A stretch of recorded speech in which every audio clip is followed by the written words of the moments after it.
Très chers camarades de la diaspora congolaise, vous qui avez choisi de rejoindre la révolution afin de défendre la nation contre la dictature, le tribalisme de M. Tshilombo, de protéger la Constitution et de promouvoir la bonne gouvernance, la cohésion nationale ainsi que le vivre ensemble. Vous qui êtes aujourd'hui réunis pour une cause juste et noble, et vous tous qui, de partout à travers le monde, travaillez jour et nuit pour le changement. Avant toute chose, veuillez recevoir nos salutations les plus cordiales et les plus sincères au nom de la coordination politique de l'Alliance Fleuve Congo que je dirige avec mes collègues Bertrand Bissimois et Freddy Kaniki. Je vous transmets également les salutations chaleureuses de notre coordonnateur militaire, le général-major Sultani Makenga, qui, comme moi, suit au quotidien le combat combien louable que vous menez pour le triomphe de la paix, de la justice et de la vérité. Vous qui venez de la Belgique, de la France, de la Hollande, de l'Angleterre, des États-Unis, du Canada, de l'Afrique et autres régions du monde, soyez fiers d'appartenir à la grande famille des révolutionnaires qui apportent le changement holistique en République démocratique du Congo. Il est donc de notre devoir de vous en féliciter et de vous encourager à porter toujours plus haut l'étendard de notre lutte, mais mieux encore des projets de refondation de notre cher pays, la République démocratique du Congo. Comme vous pouvez bien le constater, cette libération partie de Bunagana nous a menés à ce jour jusqu'à Goma et à Bukavu, par la volonté de Dieu et des millions de Congolais qui croient en cette cause et qui nous appellent et nous réclament désormais dans tous les pays. Chers compatriotes de la diaspora, oui, vous avez raison de rejoindre la lutte. La diaspora constitue en effet l'une des composantes de l'Alliance Fleuve Congo aux côtés des mouvements politico-militaires, des partis et regroupements politiques, de personnalités et des plateformes de la société civile. L'apport de la diaspora est significatif dans la vie économique et sociale du pays aujourd'hui rongé par la misère.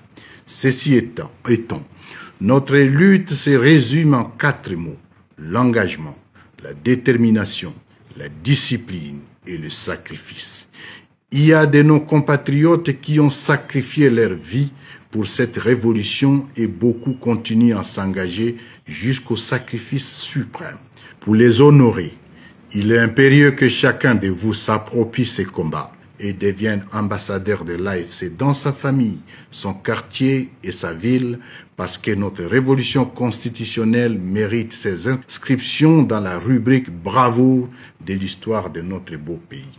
C'est ici pour moi l'occasion de lancer un appel à toute la diaspora. J'ai bien dit toute la diaspora. Parce qu'avec notre révolution, la diaspora ne sera pas sélective. Elle ne sera ni un groupe d'amis, ni un groupe d'opportunistes.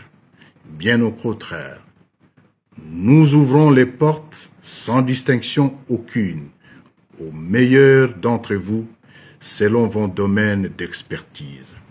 Ceci pour permettre à notre pays de rencontrer tous les défis de la nouvelle ère, un État respecté, un peuple réconcilié et une nation digne. Notre révolution poursuit sa marche inexorable pour plus de justice, plus de liberté et de prospérité dans le vivre ensemble de tous les Congolais. Mobilisez-vous davantage à accompagner l'armée révolutionnaire congolaise pour le triomphe de nos valeurs. Vive la République démocratique du Congo. Vive l'Alliance Fleuve Congo. Vive la diaspora congolaise. Que Dieu vous bénisse et vous protège. Je vous remercie. Et c'est un appel aussi que je lance. Une société sans la science, c'est une société aveugle. C'est un appel que je lance surtout aux économistes qui sont dans le monde scientifique à Goma et au nord. Venez, réfléchissons comment nous devons agir pour faire face à cette énième guerre que nous allons certainement surmonter sans faute. Les réflexions scientifiques ou les idées scientifiques sont les bienvenues, nous allons cogiter ensemble pour régler les problèmes. Pourquoi la culture politique et les institutions de la RDC vous semblent si désespérantes au point d'avoir déclaré souhaiter refonder l'État le 15 décembre 2023 à l'annonce de la création de l'AFC? En effet, mon expérience électorale et la gestion de la CENI, comme je vous l'ai dit tout à l'heure, m'a permis de comprendre aussi beaucoup de choses. C'est une expérience très riche qui a permis de comprendre le Congo.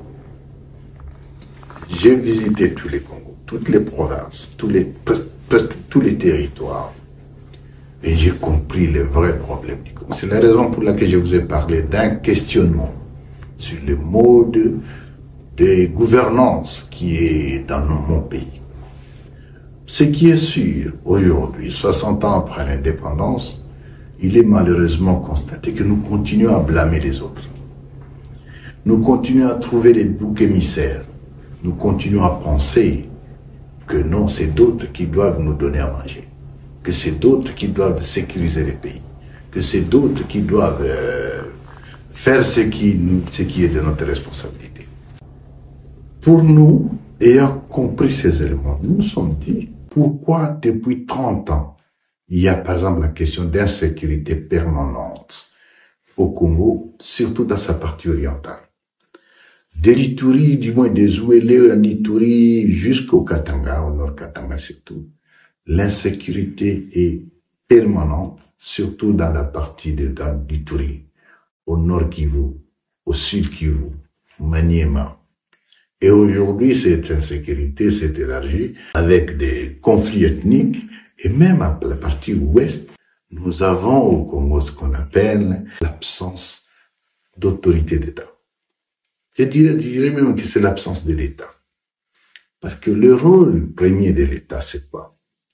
C'est l'armée, la police, l'administration et la justice. Dès lors que ces 4 piliers tombent, il n'y a plus d'État. Et lorsqu'on arrive à ces niveaux, mesdames, arriver à ces niveaux des piliers qui n'existaient pas, ça devient une jungle. La partie orientale du Congo est en quelque sorte une jungle, où le Congo en général est une jungle. Conséquence, les groupes Maï-Maï naissent dans chaque entité. Aujourd'hui, on a compté avec le régime Tshisekedi plus de 300 groupes armés.